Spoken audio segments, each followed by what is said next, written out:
Sometimes CCTV footage can tell an entire story, but what happens when it misses the most crucial moment? That's exactly what we're looking at today. The silent video shows the final hours of a young man's life, but it doesn't show how he ended up falling from a 14th floor apartment, leaving behind a truly tragic and baffling mystery. 14. Just remember that number, 14 floors, because everything in this story really revolves around that height. It's the distance a young man fell to his death, and it's the location of the apartment where the answers to this whole tragedy are hidden. So here are the core facts. We have a 25-year-old man, Festus Lee Oromo, who is dead after a fall from a high-rise. And almost the entire sequence of events, from his arrival to the final moments before his death, was captured on camera. The only problem? The most critical part of the story? Well, that happened behind a closed door. To really understand this mystery, we have to start exactly where the police did, with the absolutely grim discovery of a body. So the story really kicks off on November 30th. At an apartment building in the Kilimani area, the body of Festus Lee Oromo was found, and the investigation began. And the initial reports were just blunt and shocking. He was found naked on top of a car, already gone. It was a brutal and very public end to a story that, just hours before, had been playing out privately inside that building. So the big question is, how did he get there? Well, investigators immediately turned to the building's CCTV, and they started rewinding the clock, trying to piece together his final hours, minute by painful minute. And when you look at the timeline they put together, you can see just how quickly and tragically things escalated.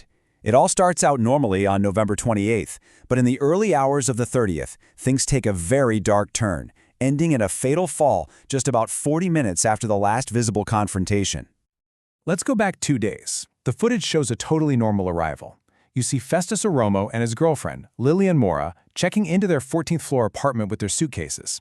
At this point, nothing seems out of the ordinary at all. And these are the two people at the center of it all. We have Festus Lee Oromo, who is 25 years old, and his girlfriend Lilian Mora, who is 45. Okay, so now let's zoom in on those really critical moments, the ones captured on camera in the early morning of November 30th, right before everything went dark. At 1:16 a.m., we see what looks like the very last moment of calm. The footage shows Oromo walking his cousin out of the apartment. It's just a simple, friendly gesture. He sees his cousin off, and then he turns to go back inside. And this is where the entire narrative just shifts, dramatically. As Oromo tries to get back into the apartment, the camera captures a physical struggle happening right there at the doorway. And here's how investigators describe what they're seeing on that footage. It shows Lilian Mora seemingly blocking Festus Oromo, physically trying to stop him from getting back into the apartment they were sharing. After that struggle, Oromo does manage to push his way inside. And then, the door closes. And that is the very last time Festus Lee Oromo is seen alive on camera. 40 minutes. That's the number you really have to remember. It's the gaping hole at the heart of this entire mystery. It's the time between the moment that apartment door closed and the moment Festus Oromo fell. 40 minutes where the camera saw nothing, and anything could have happened. So, with that timeline from the CCTV footage pretty much established, the focus of the investigation now has to shift. So what happens next? And who is being held responsible? As it stands right now, there are two key people in custody. Lilian Mora has been identified as the main suspect in all this.